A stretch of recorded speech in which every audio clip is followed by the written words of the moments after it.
शेरनी का मुकुट। जंगल के बाहर एक गुप्त गुफा थी। उस गुफा में एक शेरनी अपने बेटे सिम्बा के साथ रहती थी।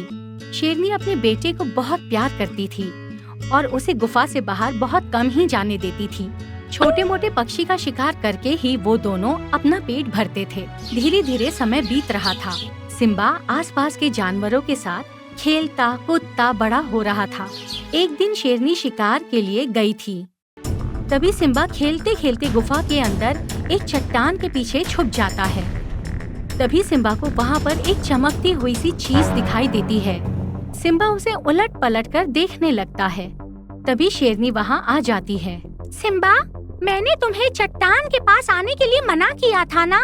फिर तुम यहाँ क्या कर रहे हो? सॉरी माँ, लेकिन ये क्या चीज है? मैंने आज से पहले तो कभी नहीं देखी। ये मुकुट है बेटे। मुकुट वो क्या होता है माँ?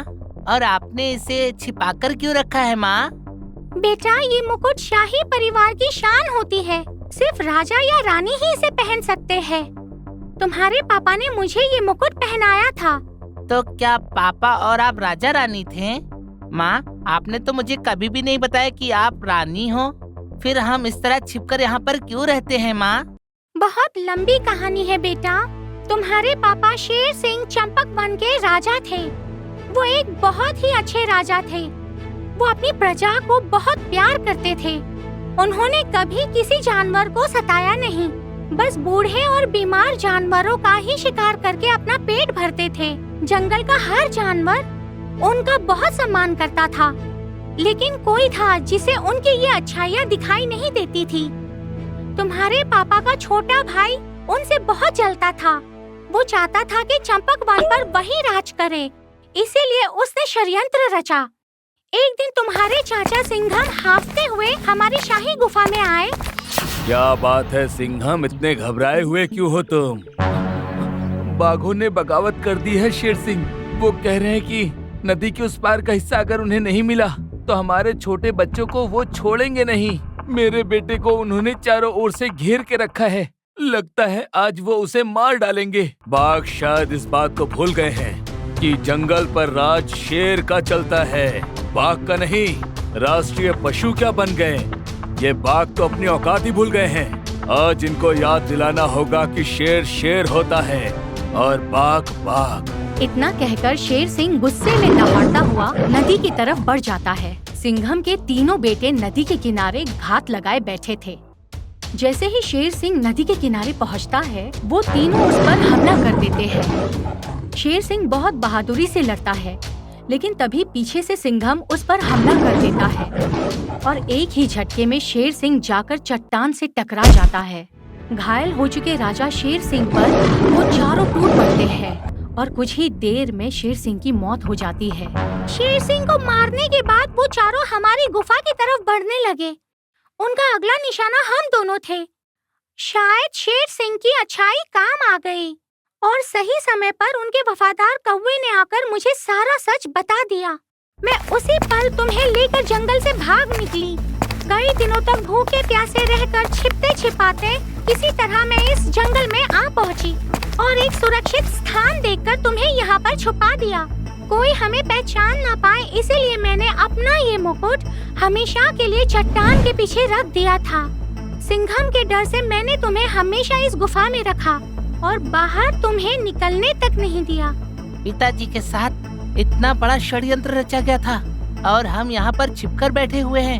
अब बस बहुत हुआ। मुझे कसम है आपके इस मुकुट की। आपका सम्मान और पिताजी की गद्दी मैं वापस लेकर ही रहूंगा।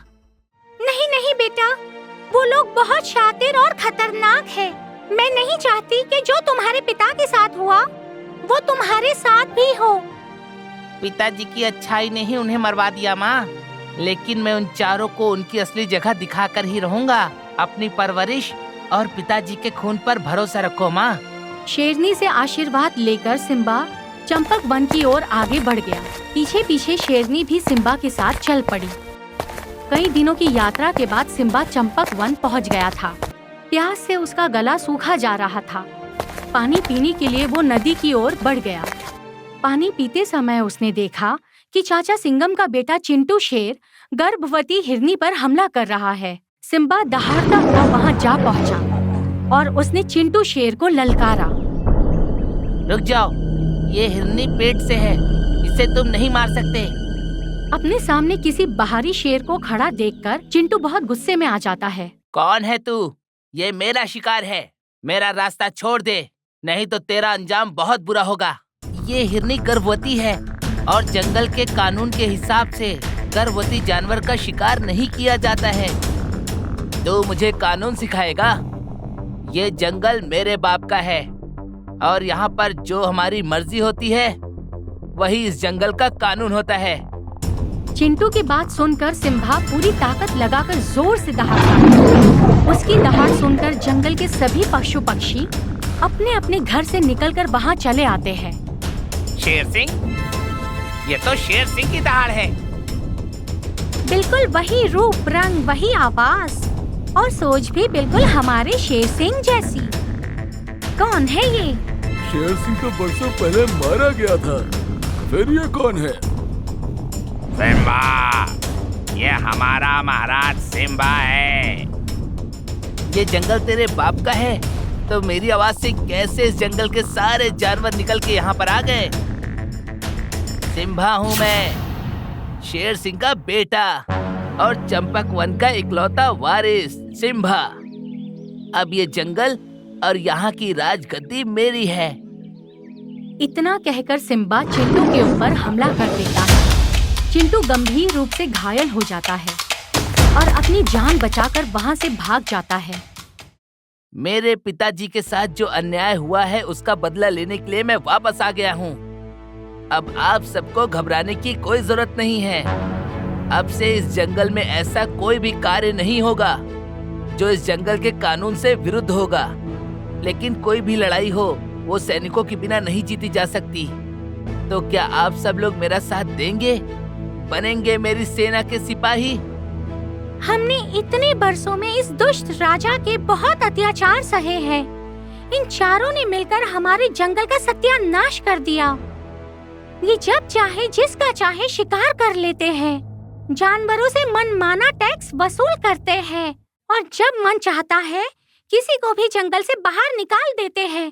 पूरे जंगल में हाहाकार मचा हुआ है। हम सब खुशी खुशी आपका साथ देने के लिए तैयार हैं महाराज। लोमड़ी बिल्कुल सही कह रही है। अब इन सारे अत्याचारों से महाराज सिम्बा ही मुक्ति दिला सकते हैं। आज से सिम्बा ही हमारे महाराज हैं। क्यों भाइयों? हाँ, हम आपके साथ हैं महाराज। हम आपके साथ हैं महाराज। इधर घायल चिंटू गुफा में आकर अपने दोनों भाइयों को सिम्बा के बारे में बताता है और कुछ ही देर में दम तोड़ देता है। चिंटू की बात सुनकर उसके दोनों भाई सिम्बा से लड़ने के लिए जाते हैं। सोनू और मोनू सिम्बा को ढूंढने के लिए पुरानी गुफा के पास पहुंच जाते हैं। जैसे ही वो दोनों पहाड़ी के पास पहुंचते हैं, चीपू हाथी अपनी सूंड से एक बड़ा सा पेड़ उखाड़कर वापस आने का रास्ता बंद कर देता है। तभी गुफा के अंदर से सिम्बा बाहर आता है। सोनू और मोनू सावधान हो जाते हैं। सिम्बा को देखते ही वो दोनों लपक कर उस पर हमला कर देते हैं। सिम्बा बहादुरी से दोनों के साथ लड़ रहा था। तभी सिम्बा का पैर एक बड़े से पत्थर के नीचे दब जाता है। सिम्बा अपनी जगह से हिल नहीं पा रहा था। सोनू और मोनू उसके ऊपर हमला करने ही वाले थे कि तभी बंदरों ने पहाड़ी के ऊपर से एक बड़ा सा पत्थर ढकेल कर सोनू के ऊपर गिरा दिया। सोनू की उसी पल मौत हो गई। सोनू को यूं मरता देख मोनू गुस्से से आग बबूला हो गया। वो पहाड़ी के ऊपर बंदरों की तरफ लपका। बंदरों की जान खतरे में थी। मोनू लपकते हुए पत्थरों के ऊपर पैर टिकाता हुआ चढ़ रहा था। तभी सिम्बा ने अपनी पूरी ताकत लगाकर एक जोरदार दहाड़ लगाई और उस पत्थर को अपने हाथ से दूर पटक दिया। बंदर की जान बचाने के लिए सिम्बा मोनू के पीछे भागा और एक ऊंची छलांग लगाकर उसने मोनू को पहाड़ के नीचे ढकेल दिया। मोनू और सिम्बा फिर से आमने सामने थे। सिम्बा ने अपने खतरनाक पंजे से हमला करके मोनू को और भी घायल कर दिया और उसे पहाड़ी से नीचे ढकेल दिया। अब बस सिंघम को हराना बाकी था। उसके तीनों बेटे रास्ते से हट चुके थे। सिंघम अब बूढ़ा हो चुका था। अपने तीनों बेटों की मौत की खबर सुनकर वो बिल्कुल टूट गया था। फिर भी सिम्बा का सामना करने के लिए वो उसके सामने खड़ा हो गया। पिताजी से तुझे इतना प्यार मिला, पर उसके बाद भी तूने उनके साथ गद्दारी की। वैसे तो तू मेरा चाचा है, पर मैं आज अपने हाथों से तेरा गला दबाऊंगा। इतना कहकर सिम्बा सिंघम पर हमला कर देता है। कुछ देर लड़ने के बाद सिंघम थक जाता है और तभी सिम्बा के वार से दूर जाकर गिर जाता है। उसके शरीर से जगह जगह खून बह रहा था। वो अपने पैरों पर खड़ा भी नहीं हो पा रहा था। तभी बाकी के जानवर वहाँ जमा हो जाते हैं। सिम्बा, तुम्हें अपने हाथ इसके गंदे खून से रंगने की जरूरत नहीं है। इस दुष्ट को तो हम सब जानवर मिलकर ही ठिकाने लगा देंगे। आखिर इसने हमारे ऊपर वर्षों तक अत्याचार किया है। आज हमें भी अपना बदला लेने का मौका मिला है। लोमड़ी की बात सुनकर सारे जानवर मिलकर सिंघम के ऊपर टूट पड़ते हैं और उसे मार देते हैं। पूरे जंगल में सिम्बा की जय जयकार के नारे लगने लगते हैं और सिंघम का मुकुट उतार कर सिम्बा को पहना दिया जाता है।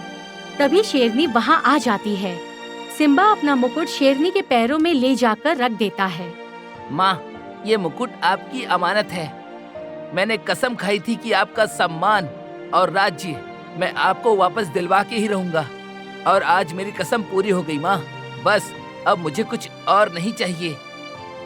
सिम्बा की बात सुनकर शेरनी बहुत खुश हो जाती है और पूरे प्रजा के सामने सिम्बा का राज तिलक करके बरसों के बाद अपना शाही मुकुट पहनती है। पूरे चंपक वन में खुशी की लहर दौड़ जाती है और सभी जानवर खुशियाँ मनाने लगते हैं। चूहे की डेयरिंग। चंपक वन सुंदर वन का पड़ोसी जंगल था। सुंदरवन वन के अंदर बहने वाली सोन नदी चंपक वन जंगल से होकर ही उनके जंगल में आती थी। दोनों जंगल में रहने वाले प्राणियों को सोन नदी ने एकता के धागे में बांध रखा था। न जाने कितनी पीढ़ियों से दोनों जंगलों के बीच अच्छे मित्रतापूर्ण संबंध रहे थे। जब भी वहां कोई बड़ा आयोजन होता तो दूसरे जंगल से राजा रानी या मित्र संबंधियों को उसमें आमंत्रित किया जाता। समय बदला और अब चंपक वन पर राजा शेर सिंह राज करने लगा, जबकि सुंदर वन पर बघीरा नाम का एक बाघ राज करता था। शेर सिंह अपने पूर्वजों की तरह नेकदिल और अमन पसंद राजा नहीं था। सुंदरवन पर एक बाघ का राज है, फिर आज तक किसी भी शेर को इस बात से आपत्ति क्यों नहीं हुई? महाराज, सुंदरवन में कोई शेर है ही नहीं। वहाँ पर सदा से बाघों ने ही राज किया है। अगर सुंदरवन में कोई शेर नहीं है तो इसका मतलब ये हुआ कि वहाँ की गद्दी खाली है। बाघ ना तो जंगल के राजा हुए हैं न कभी होंगे। ये आप क्या कह रहे हैं महाराज? किंतु वहाँ की गद्दी तो हमेशा ही बाघों के पास रही है। सेना को हमारा संदेश दो कि हम सुंदरवन पर आक्रमण करके वहाँ की गद्दी पर बैठेंगे और सुंदरवन को चंपक वन में मिलाकर सीमा का विस्तार करेंगे। महाराज की आज्ञा जानकर मंत्री भालू ये खबर पूरे जंगल में फैला देता है। महाराज शेर सिंह, ये सही नहीं कर रहे हैं। चंपक वन में सब कितने सुकून से रह रहे हैं। आक्रमण करके महाराज दोनों जंगलों के बीच जंग क्यों छेड़ना चाहते हैं? लगता है सुंदरवन तक खबर पहुंचानी ही होगी। ढोलू बंदर चुपके से आधी रात के बाद सीमा पार करके सुंदरवन जाता है और वहां जाकर उनके मंत्री से मिलता है। महामंत्री, आपके राजा बघीरा के लिए गुप्त संदेश है जो मैं सिर्फ उन्हें ही दूंगा। आप मुझे महाराज के पास ले चलिए। ढोलू की बात सुनकर मंत्री लोमड़ी उसे महाराज बघीरा की गुफा में ले जाती है। जिस समय ढोलू गुफा में पहुंचता है, महाराज बघीरा आराम कर रहे होते हैं। बघीरा को देखकर ढोलू को घबराहट होने लगती है। फिर भी हिम्मत जुटाकर वह बघीरा को जगाने लगता है। महाराज, अरे बघीरा जी, उठिए। ढोलू के बार बार जगाने पर कुछ ही देर में बघीरा दहाड़ता हुआ उठकर बैठ जाता है। कौन हो तुम और आधी रात को मेरी गुफा में क्या कर रहे हो? सुंदरवन के तो नहीं लगते हो। महाराज, मैं चंपक वन से आया हूँ। आप मुझे अपना गुप्तचर समझ सकते हैं। आज मैं आपको एक बेहद जरूरी समाचार सुनाने आया हूँ। क्या बात है? साफ साफ कहो। महाराज, हमारे जंगल में अब महाराज सिंघम के बेटे शेर सिंह ने राजपाट संभाल लिया है। वो पहले के राजाओं की तरह शांति प्रिय राजा नहीं है। वो चाहता है कि चंपक वन की सीमा में सुंदर वन भी शामिल हो जाए, इसलिए वो जल्द ही आपके ऊपर आक्रमण करने वाला है। तुम तो खुद चंपक वन के रहने वाले हो, फिर तुम ये गोपनीय खबर मुझे क्यों देने आए हो? क्या तुम अपने महाराज के प्रति वफादार नहीं हो? महाराज, हमारे जंगल का कोई भी जानवर नहीं चाहता कि सुंदरवन से चंपकवन का कोई भी विवाद हो और आपसे संबंध बिगड़े। वैसे भी युद्ध से कभी किसी का भला नहीं हुआ है। तुम्हारी सूचना के लिए धन्यवाद ढोलू। मुझे ऐसा लगता है कि अब तुम्हारे प्राण खतरे में है। अगर शेर सिंह को पता चल गया कि तुमने वहां की खबर यहाँ पहुंचाई है तो इसे राजद्रोह समझा जाएगा और तुम्हें मृत्यु दंड दिया जाएगा। अब आप ही बताइए महाराज, मैं क्या करूं? तुम आराम से हमारे वन में रहो ताकि तुम सुरक्षित रह सको। हम पूरी कोशिश करेंगे कि तुम्हें कभी कोई दिक्कत ना हो। ढोलू से गुप्त सूचना पाकर बघीरा अपने सैनिकों को सावधान कर देता है और सुंदरवन की सीमा के आसपास कड़ा पहरा लगवा देता है। 2 दिन बाद हम चाहे जितने भी सैनिक, बाघ और जानवरों को अपने जंगल की सीमा पर खड़ा कर दें, किंतु यदि शेर सिंह सच में हमारे वन पर आक्रमण करेगा तो हमारे जीतने की संभावना बहुत ही कम है। शेर सिंह के पास शेर और बाघों की एक बड़ी सेना है। उसकी ताकतवर सेना के सामने हमारे सैनिक कमजोर पड़ जाएंगे। आप हमारे राज्य के सैनिकों का मनोबल मत तोड़िए महाराज। हमें किसी से कम मत समझिए। हम सब सुंदरवन के लिए अपनी जान भी दे सकते हैं। मैं जानता हूँ तुम सभी बहादुर सिपाहियों की राजभक्ति पर मुझे कोई शक नहीं है, लेकिन सच बात तो यह है कि मैं खुद युद्ध के पक्ष में नहीं हूँ। मैं अपनी बेगुनाह सेना का खून बहते नहीं देखना चाहता। क्या करूँ, कोई उपाय सूझ ही नहीं रहा है। अगर आप सभी इस युद्ध के लिए तैयार हैं तो ठीक है, अब युद्ध होकर ही रहेगा। अगले दिन शेर सिंह अपने जंगल से एक जानवर को भेजकर बघीरा को संदेश भिजवाता है। चिट्ठी। बघीरा जंगल का राजा शेर होता है, इसलिए अपना सुंदरवन चुपचाप मुझे देकर अपनी जान बचाकर यहाँ से भाग जा। अगर तुझे यह प्रस्ताव पसंद आए तो ठीक है, नहीं तो कल सुबह सूर्य उगते ही हम सुंदरवन पर आक्रमण कर देंगे। जैसा चिट्ठी में लिखा था बिल्कुल वैसा ही हुआ और अगले दिन सूर्योदय होते ही शेर सिंह ने सुंदरवन पर हमला कर दिया। पूरा एक दिन सुंदरवन और चंपकवन में जबरदस्त लड़ाई चलती रहती है। शाम होने पर युद्ध रुकता है तो शेर सिंह अपनी सेना के पास आता है। इस बघीरा की सेना तो हमारी उम्मीद से काफी ज्यादा बहादुर है। मुझे लगता नहीं कि इस तरह लड़ाई करके हम इससे कभी जीत पाएंगे। कोई और रास्ता निकालना होगा। अब लड़ाई के स्थान पर सुंदरवन को झुकाने का कोई और तरीका ढूंढना होगा। मंत्री, हमारे चंपक वन से होकर जो सोन नदी बहती है उस पर बांध बनाओ और सुंदरवन की ओर जाते जल को रोक दो। हम भी देखते हैं कि बिना पानी के कितने दिन जीवित रह पाएंगे। लेकिन महाराज, नदी के पानी पर तो सभी का एक समान अधिकार होता है। हम अपने स्वार्थ के लिए नदी का जल कैसे रोक सकते हैं? मंत्री भालू, इस जंगल में सभी काम मेरी मर्जी से होते हैं, इसलिए जितना मैंने कहा आप उतना ही कीजिए। अगर जंग में किसी की जान लेना जायज है तो अपने शत्रु के लिए पानी रोकना गलत कैसे हो सकता है? महाराज, पानी रोक देने से तो सुंदरवन में जानवर प्यास से मरने लगेंगे। बिन पानी के वो कितने दिन युद्ध लड़ पाएंगे? तुम सही कह रही हो लोमड़ी। ये पानी अब हमारा हथियार है। तुम देखना, 2 दिन के अंदर वो बघीरा हमारे सामने आकर नाक रगड़ेगा। शेर सिंह के कहने पर जंगल के जानवर लकड़ी के फट्टे और रस्सियां जमा करने लगते हैं और नदी पर बांध बनाने लगते हैं। जानवरों के प्रयास से जल्द ही नदी पर बांध बनकर तैयार हो जाता है, जिससे पानी का बहाव सुंदरवन की ओर नहीं जाता। जब सुंदरवन की नदी सूखने लगती है तो प्यास से बेहाल होकर जानवर बघीरा के पास आते हैं। बघीरा, एक तो पहले ही जंगल के पशु पक्षी गर्मी से बेहाल है, ऊपर से अब तो नदी में पानी भी नहीं बचा है। हमारी सोन नदी बिल्कुल सूख पड़ी है। चूहे की बात सुनकर बघीरा गहरी चिंता में डूब जाता है। लगता है मुझे हार मान लेनी चाहिए। मैं इस तरह अपनी प्रजा को प्यास से तड़पने के लिए नहीं छोड़ सकता। मैं अपनी हार स्वीकार कर लेता हूँ। ठहरिए महाराज, हर समस्या का समाधान होता है। ऐसे घबराने से समस्या हल नहीं होती है। मुझे तो कोई समाधान नहीं सूझ रहा है। तुम्हारे पास कोई सुझाव है तो कहो। महाराज, आप जंगल के सबसे बहादुर सिपाहियों को बांध के पास भेजिए और उनसे कहिए कि एक बार बांध खोलने की कोशिश तो करें। बघीरा को चूहे की बात सही लगती है और वो अपने कुछ बाघ सिपाहियों को बांध के पास जाने के लिए कहता है। बाघ बांध के पास जाते हैं तो देखते हैं कि शेर सिंह ने वहां पूरी छावनी बना रखी है। हर तरफ कड़ा पहरा देखकर बघीरा के सिपाही वापस अपने वन लौट आते हैं। महाराज, बांध तक पहुंच पाना संभव नहीं है। वहां पर चप्पे चप्पे पर सैनिक खड़े हुए हैं। सिपाहियों की बात सुनकर बघीरा और भी परेशान हो जाता है। महाराज, आप परेशान मत होइए। मैं वादा करता हूँ कि मैं इस बांध को काट कर ही लौटूंगा। इतने बड़े बड़े बाघ तो हार मान गए और तुझे लगता है कि तू अकेले ये काम कर लेगा? पिद्दी से चूहे, तू खुद को समझता क्या है? देखो लोमड़ी, कभी किसी को छोटा नहीं समझना चाहिए। सुई हो या तलवार, सबका अपना अपना महत्व होता है। जहाँ सुई की जरूरत हो वहाँ तलवार काम नहीं आती। तुम कहना क्या चाहते हो? मैं छोटा जानवर हूँ और सबसे बड़ी बात, मैं बिल बनाकर जमीन के अंदर से भी निकल सकता हूँ। इसलिए बिना किसी की नजर में आए मैं बांध तक पहुँच सकता हूँ। चूहे की बात बघीरा को जम जाती है और वो खुश हो जाता है। वो सब तो ठीक है, लेकिन इस काम में जाना खतरा है। क्या तुम फिर भी जाना चाहोगे? सुंदरवन मेरा घर है महाराज। अपने घर की रक्षा करने के लिए मैं कुछ भी करूँगा। चूहे की डेयरिंग भरी बात सुनकर बघीरा उसे बांध तक जाने की आज्ञा दे देता है।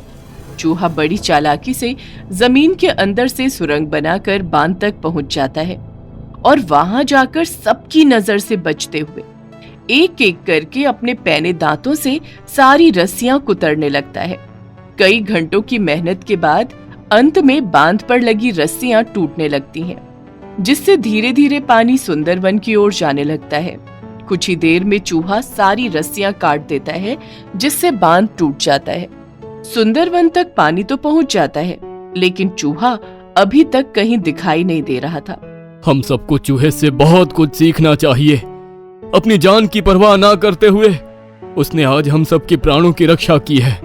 हमें ऐसा लगता है कि नदी के तेज बहाव में चूहा बह गया और अब वो कभी लौटकर वापस नहीं आएगा, लेकिन सुंदरवन चूहे की डेयरिंग को हमेशा याद रखेगा। तभी सामने से एक लकड़ी के फट्टे पर बैठकर चूहा तैरता हुआ सुंदरवन में आता दिखाई देता है। देखो देखो, हमारा डेयरिंग चूहा वापस आ गया है। चूहे को वापस आता देख पूरे सुंदरवन में खुशी की लहर दौड़ जाती है और सब लोग खुशी से नाचने लगते हैं।